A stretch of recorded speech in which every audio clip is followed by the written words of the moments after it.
Hi hello అందరికీ. ఇదైతే Ugadi రోజుదండి video. అసలు నేను వాయిస్ ఓవర్ ఇచ్చి పెడదామంటే అసలు టైమే కుదరలేదు. ముందే మా ఇంట్లో పిల్లలు కదా, ఇంకా అల్లరి చేస్తుంటారనమాట.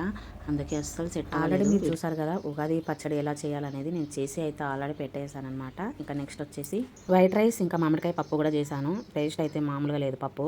మామిడికాయ పప్పు అయితే నిజంగా చాలా టేస్ట్ అయ్యింది. ఇంకా నెక్స్ట్ వచ్చేసి భక్షాలు. భక్షాలు ఆల్మోస్ట్ అందరికీ తెలుసు. కాకపోతే నేను చేసే ప్రాసెస్ అయితే కొంచెం డిఫరెంట్ అనమాట.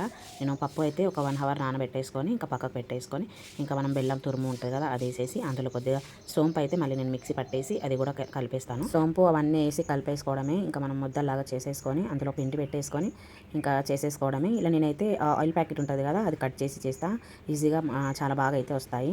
చూసారు కదా ఇలా అయితే అనమాట. చాలా టేస్ట్గా ఇంకా చాలా సాఫ్ట్గా ఉంటుంది. లోపల అయితే చాలా మెత్తగా అనమాట. ఇట్లా నోట్లో పెట్టేసుకుంటేనే కరిగిపోతుంది. అలా అయితే అవుతుంది టేస్ట్.